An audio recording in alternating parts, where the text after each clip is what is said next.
eu quero aprofundar um pouquinho mais num problema mais complexo, um pouquinho mais avançado, para quem quer viver de renda, que é a questão da diversificação da forma correta. Será que você está diversificando seus investimentos da melhor forma, né? E eu quero te mostrar aqui que, primeiro, claro, é muito importante você ter diversificação, né? Então, aqui a ideia é muito simples. Quando uma coisa vai mal, outra coisa vai bem, tá? E quando você sabe diversificar bem, que daqui a pouco eu vou te mostrar aqui um exemplo, acontece um fenômeno muito interessante, que é quando uma coisa, né, um investimento seu vai mal, o outro muito provavelmente vai bem. Ou seja, ele tem uma correlação negativa, tá? E isso é fantástico.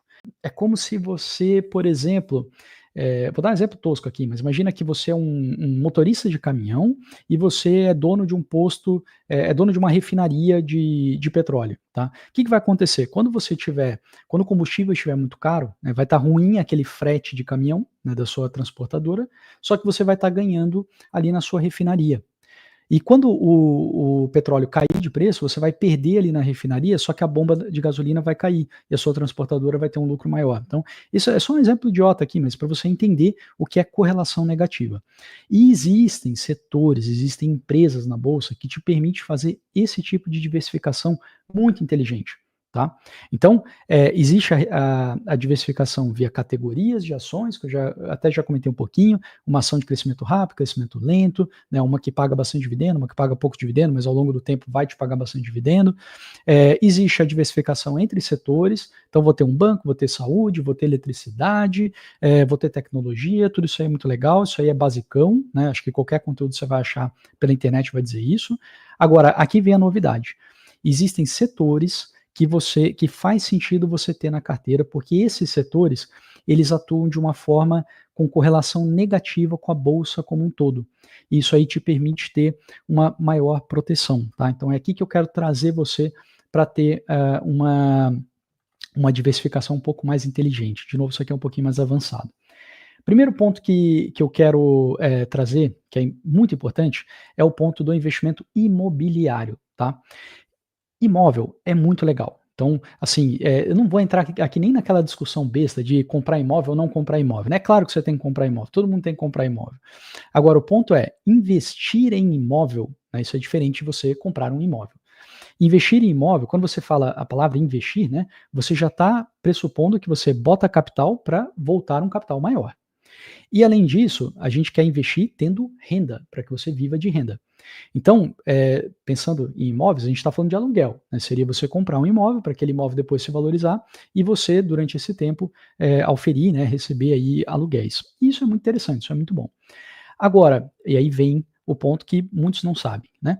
Como se comporta o preço dos imóveis na economia? Isso é muito importante para a gente entender como investidor. E muita gente separa, né? Assim, imóvel é um mundo, investimento financeiro é outro mundo. Só que não é, tá? Tudo isso aí, quando a gente fala no mercado financeiro, se você vai e compra um imóvel, vou dar um exemplo aqui, um apartamento na planta da Cirela. Bom, você está comprando um imóvel de uma empresa que é listada, Cirela, que um monte de gente analisa. Então, se você entrar aí no site do BTG, Research, Ações, você vai ver relatório sobre a Cirela, né? Outra coisa, a Cirela, ela vai empacotar esse seu financiamento e ela vai vender um certificado de recebível imobiliário e aí depois a pessoa vai investir num CRI, né, um título de renda fixa, e o seu pagamento ali de juros no financiamento vai estar indo para aquele investidor do CRI, tá? E você ainda tem os fundos imobiliários, né, que é uma classe dedicada para comprar imóveis e oferir renda, né? Quando a gente está falando de fundo imobiliário tijolo, tem fundo imobiliário também de papel, que vai comprar os CRIs, né? Vai comprar a renda fixa.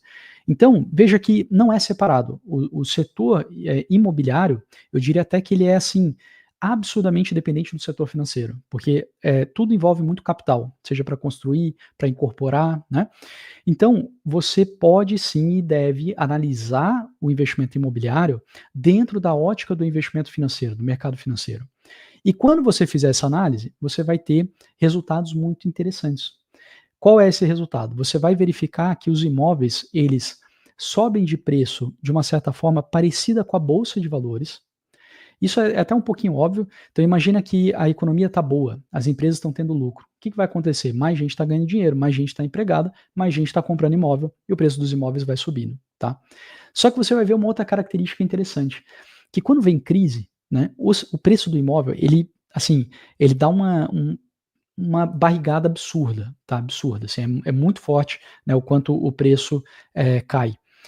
Só que muita gente não sabe disso, porque você não fica vendo a cotação do seu imóvel todo dia e ninguém te liga, né, você vai ficar até ofendido se alguém ligar e falar: "Olha, aquele seu imóvel seu de 500.000, agora eu quero pagar aqui 200.000", mas a real é que naquele momento, se você fosse vender, você ia ter que vender por 200.000, só que você não está nem sabendo disso e não quer saber disso, quer viver, feliz. Então essas são características importantes do setor imobiliário. E uma outra coisa muito importante do setor imobiliário é que ele segue um pouco a inflação. Então você tem um investimento que, de uma certa forma, né, quando os preços das coisas estão subindo, né, o imóvel ele também sobe um pouco, tá? Então ele anda também parecido com a renda fixa indexada à inflação. Vou te mostrar aqui alguns dados que são interessantes. Esses dados eles estão aqui dentro da carteira blindada em dólar, tá? Deixa eu maximizar essa tela aqui que eu acho que fica melhor.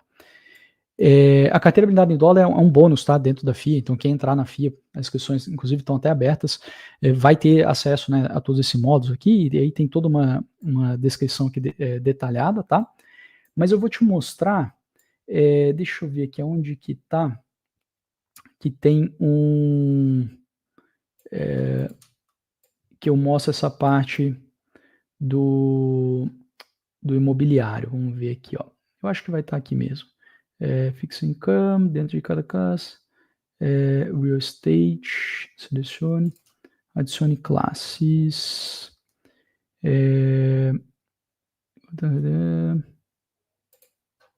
acho que está aqui, né? Aqui é ouro, chips, bloom, não. Carteira blindada, impacto da inflação. Gold, tal, aqui também não. Tá aqui, né? Real estate, tá aqui.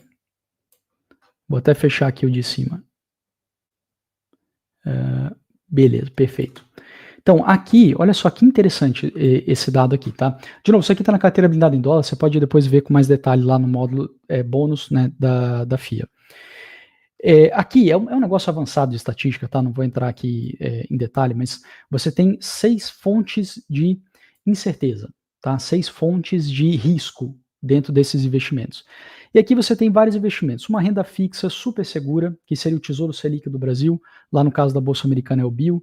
Você tem investimento em ações, a renda fixa indexada à inflação, a renda fixa pré-fixada, o ouro, que no Brasil seria um investimento em dólar, né?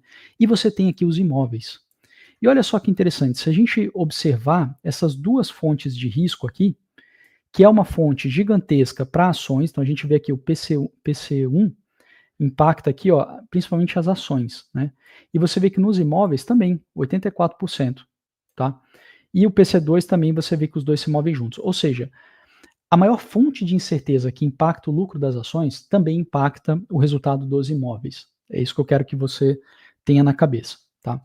Agora, outra coisa interessante é olhar o que está em. Vamos ver aqui, ó, por exemplo, deixa eu pegar aqui uma renda fixa de inflação. Então a gente vê que esse daqui.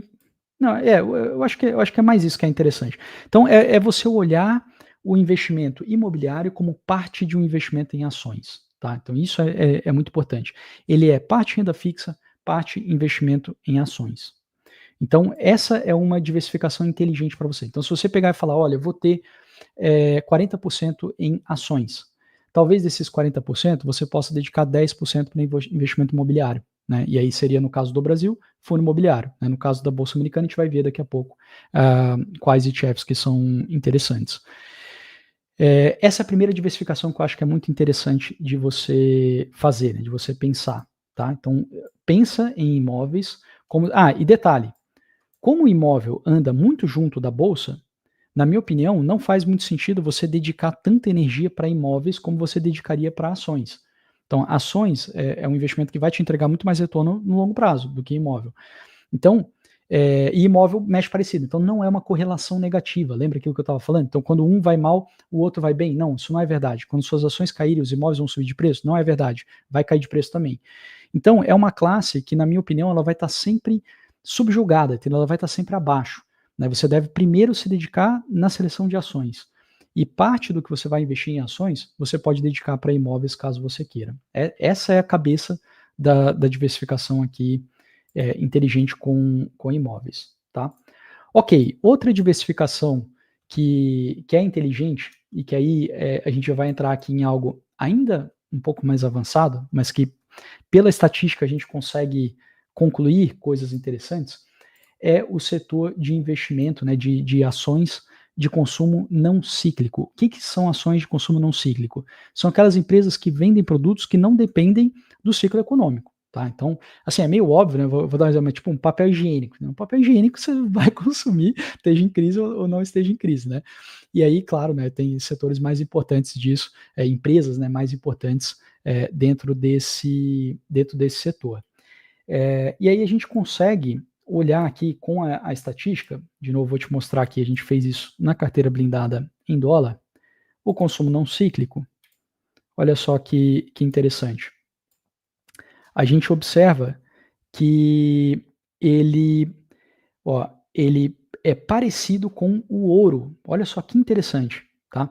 Então, o consumo não cíclico ele é muito estável. Né? O ouro, no caso ali na economia americana, é aquele ativo que está sempre ali seguro, né? Até mais valorizado do que a própria moeda do país. E as empresas desse consumo não cíclico, que aqui está sendo representada, né, pela ETF XLP na Bolsa Americana, tá? A gente observa que mexe um tanto parecido com o ouro. Olha só que interessante. Tá?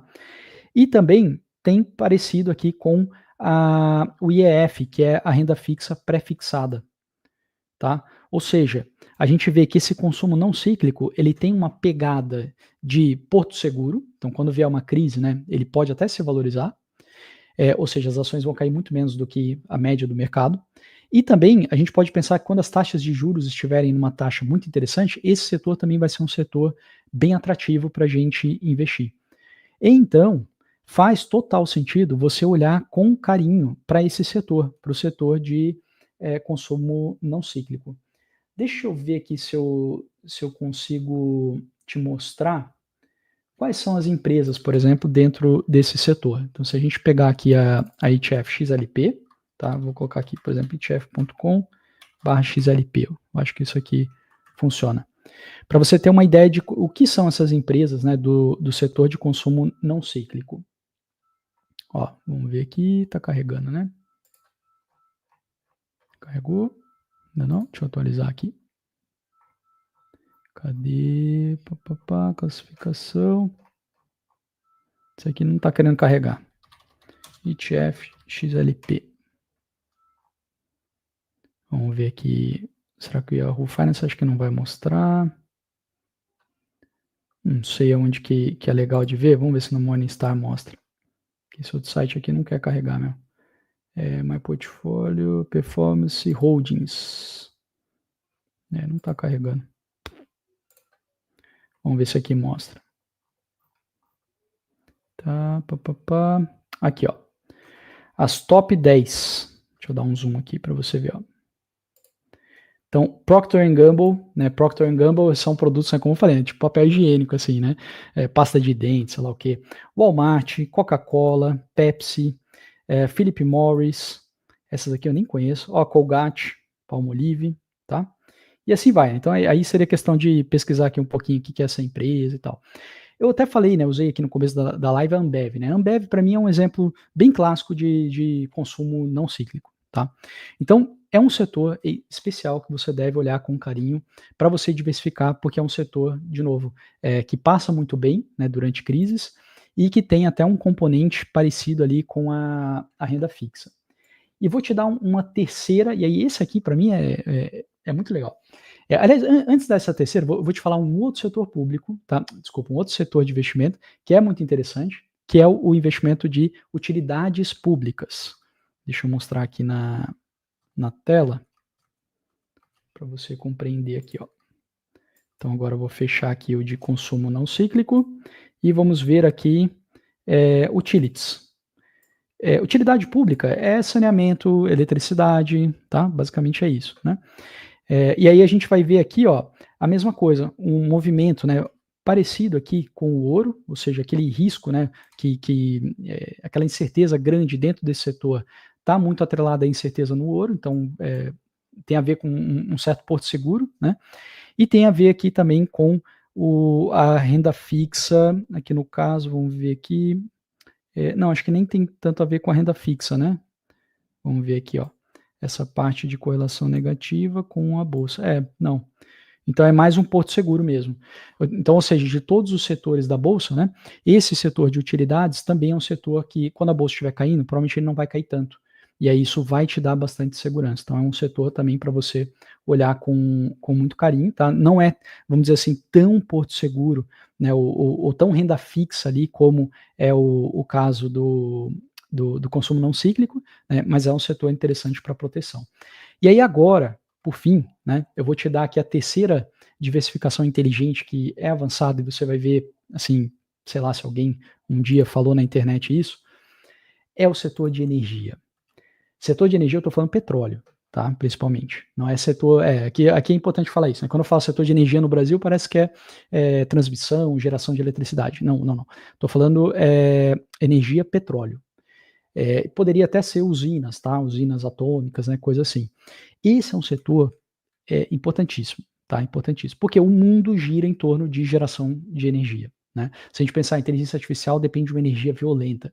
Criptomoedas depende de energia violenta. Então, essa competição pela energia, ela é muito, muito importante, tá? Então, esse setor de energia, ele é um setor estratégico e é um setor que muitas crises vão acontecer por causa dele. Ou seja, muitas vezes o petróleo, por exemplo, vai subir muito de preço e vai colocar países em crise, como o Brasil já teve uma grande crise pelo petróleo, né, no passado. Poxa, nesse cenário de grande crise, né, de grande inflação, porque subiu o preço de energia, sobe a inflação. E aí, o que tem que fazer quando sobe a inflação? O Banco Central precisa subir taxa de juros para segurar a economia. Quando ele sobe a taxa de juros, o que acontece com o preço das ações? Vamos ver se alguém sabe, bota aí no chat aí. O que acontece? Né? Banco Central subiu taxa de juros, ó, preço das ações vai lá para baixo, porque os investidores vão preferir a renda fixa, que vai estar com uma taxa melhor. Então, vou recapitular aqui de novo. Petróleo dispara de preço, a inflação sobe bastante, o Banco Central sobe a taxa de juros e o preço das ações despenca. Mas qual ação que não despenca nesse cenário? As ações de petróleo. Né? Essas ações são beneficiadas, que é o que a gente chama, no caso ali nos Estados Unidos, é o setor de energia. Então, se a gente olhar aqui o setor de energia, vamos ver aqui, ó, você vai ver aqui algo muito interessante, né? Uma fonte de certeza que impacta as ações, atinge com muito mais força as empresas de energia. Então, o que é isso, né, que eu estou querendo dizer aqui? Empresas de energia serão muito voláteis. Então você tem que ter estômago, né? No caso do Brasil, a gente está falando basicamente da Petrobras. Então, você ser um investidor de longo prazo na Petrobras, você tem que ter estômago pra caramba, né? Porque vai ser doído. E aí você vai falar assim, mas a Petrobras é estatal. Nesse setor de energia, não tem empresa santa, porque é um setor estratégico para o país. Então, mesmo se você pegar nos Estados Unidos, você vai ver que são pouquíssimas. As grandes, as importantes, são pouquíssimas. E, obviamente, relacionamento super estreito com o governo americano. E isso vai para todos os países, tá? Então, assim, não tem muito como você fugir. Você tem que ter um estômago violento, né, para isso. Por outro lado, né, a gente pode observar aqui, ó, vamos ver, acho que aqui tanto não está mas tá aqui, tá no PC3 aqui, ó. A gente vê que o que afeta com muito risco a bolsa, né, que é esse 88%, afeta de forma negativa o setor de energia. Isso aqui é o que eu estou te falando. Muitas crises vão acontecer e as empresas de setor de energia vão disparar de preço. Então, aqui faz sentido você, pensando na diversificação inteligente, na diversificação estratégica, até um tanto mais avançada, você sempre ter o seu pezinho dentro do setor de petróleo, dentro do setor de geração de energia, tá? Muito importante para você passar bem nas crises. Então, agora você sabe como que você identifica aí, né, quais são os setores mais importantes para você passar bem em termos de diversificação, né? Recapitulando, consumo não cíclico, muito importante, utilidade pública, muito importante, e energia, né, petróleo, um setor muito importante para equilibrar a sua carteira de ações.